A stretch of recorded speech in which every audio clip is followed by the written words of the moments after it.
ఉజ్జయిని సామ్రాజ్యం. దట్టమైన అడవులు, ఎత్తైన కొండలు, పచ్చని పంట పొలాలు, పొంగే నదులతో చూడచక్కగా ఉండేది. సమస్త నవఖండాలలో ధర్మానికి, న్యాయానికి, తిరుగులేని పరాక్రమానికి మారుపేరుగా నిలిచిన ఏకైక చక్రవర్తి ఉజ్జయిని పీఠాధిపతి శ్రీ విక్రమాదిత్య మహారాజు. ఆయన పాలనలో ప్రజలు ఆకలి ఎరుగరు, అధర్మం అంటే ఏంటో తెలియదు. నవగ్రహాల సాక్షిగా తన నవరత్నాల లాంటి పండితుల సభలో ఆయన ఇచ్చే తీర్పే ఆ రాజ్యానికి వేద ప్రమాణం. కాని ఎంతటి మహారాజుకైనా కాలం ఒక అగ్ని పరీక్షను సిద్ధం చేస్తుంది. ఉజ్జయిని సామ్రాజ్యం మీద ఒక నల్లటి నీడ అలుముకోబోతోంది. ఆ నీడ ఒక మాయా తాంత్రికుడి రూపంలో కోటలోకి ప్రవేశించింది. ఆ మాయా తాంత్రికుడు పేరు శాంతిశీలుడు.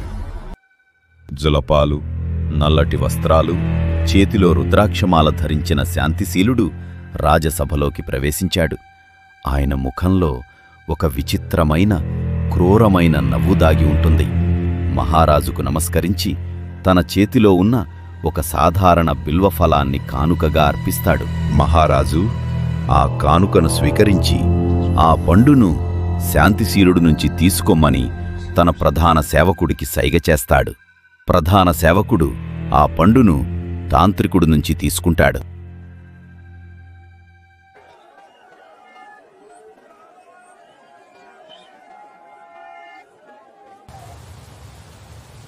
ఒకరోజు కాదు, 2 రోజులు కాదు, ఇలా కొన్ని సంవత్సరాలు గడిచాయి.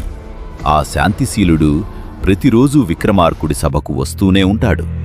ఒక బిల్వపండును రాజుకు కానుకగా ఇచ్చి ఏమీ మాట్లాడకుండా వెనుతిరిగి వెళ్ళిపోతుంటాడు.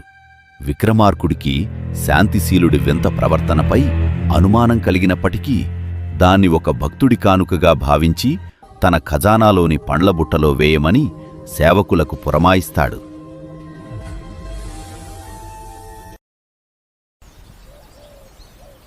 అయితే ఆ పండ్ల వెనుక ఉన్న రహస్యం బయటపడే రోజు రానే వచ్చింది. ఎప్పటిలాగే సేవకుడు బిల్వపండును బుట్టలో వేయటానికి వెళ్ళినప్పుడు పొరపాటున తన చేయి తగిలి ఆ బుట్ట కింద పడటమే కాకుండా ఒక పండు విరిగి దానిలోంచి మెరుస్తూ ఒక వజ్రం బయటపడుతుంది.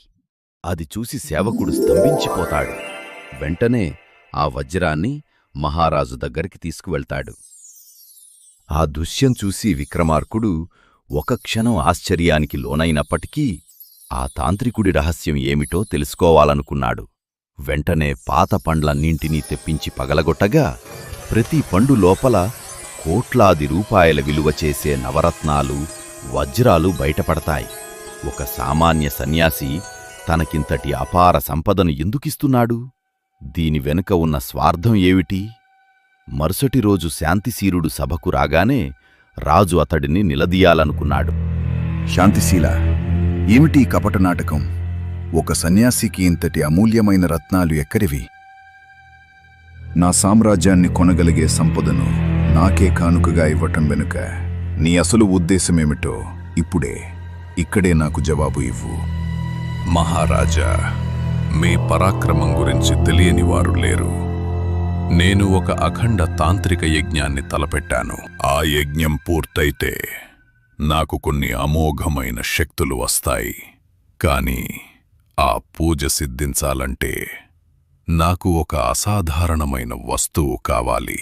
ఈ ఉజ్జయినికి దక్షిణాన ఉన్న ఒక ఘోర శ్మశాన వాటికలో ఒక శవం మర్రి చెట్టుకు తలకిందులుగా వేలాడుతోంది. ఆ శవంలో భేతాళుడు అనే మహాశక్తివంతమైన పిశాచం నివాసం ఉంటోంది. ఆ భేతాళుడిని బంధించి నా వద్దకు తీసుకురావాలి. అది కేవలం మీలాంటి అజేయ వీరుడికి మాత్రమే సాధ్యం. ఇందులో ఎటువంటి మోసము లేదు కదా? నన్ను వంచాలని చూశావో? ఏమవుతుందో నీకు తెలుసు కదా? మహారాజా, మీకు కీడు తలపెడితే నా తల తెగిపడుతుందని నాకు తెలియనిదా? దయచేసి నన్ను నమ్మండి. తాంత్రికుడడిగిన కోరిక సామాన్యమైనది కాదు. ఆ శ్మశానానికి వెళ్ళిన ఏ వీరుడు తిరిగి బ్రతికి రాలేదు. పైగా తాంత్రికుడి మాటల్లో కపటత్వాన్ని విక్రమార్కుడు గ్రహించాడు. కాని 10 ఏళ్లపాటు అతని వద్ద రత్నాలను కానుకగా తీసుకున్నందుకు ప్రతిఫలంగా సహాయం చేస్తానని ముందే మాట ఇచ్చాడు. ఆ రోజు రాత్రి చంద్రుడు ఎరుపు రంగులో ప్రకాశిస్తున్నాడు. అర్ధరాత్రి వేళ నగరమంతా నిదురపోతుండగా విక్రమార్కుడు తన తెల్ల గుర్రంపై ఎక్కి ఉజ్జయినికి దక్షిణాన ఉన్న కారడివి వైపుకు స్వారీ చేయసాగాడు. అది ఒక భయానకమైన అడవి. పొడవాటి చెట్లు, క్రూర మృగాలు, ఇంకా ఏవో తెలియని కొన్ని వింత శక్తుల నడుమ విక్రమార్కుడు తన గుర్రాన్ని లంఘించసాగాడు. ఆ గుర్రపుటడుగుల వేగానికి మట్టి కూడా గాల్లోకి లేవసాగింది.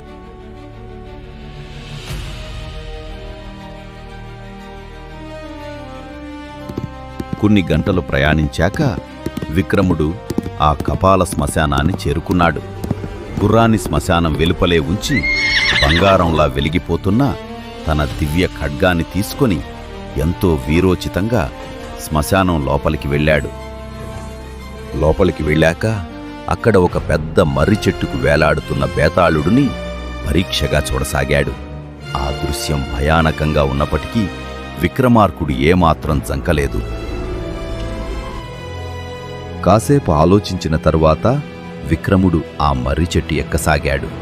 కొంత సమయం గడిచాక బేతాళుడు శవాన్ని కిందికి దించి తన భుజాలపై వేసుకున్నాడు.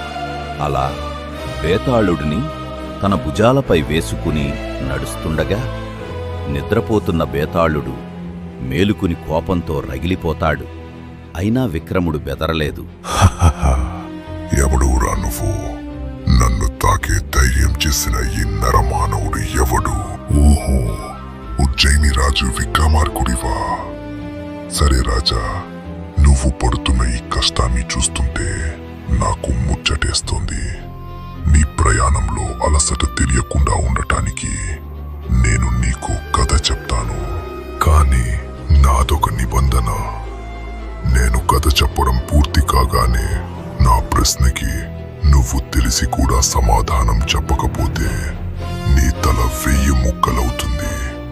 ఒకవేళ నువ్వు నోరు తెరిచి సమాధానం చెప్తే నేను మళ్ళీ ఎగిరిపోయి నా చెట్టు ఎక్కుతాను. నీ సహనానికి నా సవాలు సిద్ధమా రాజా?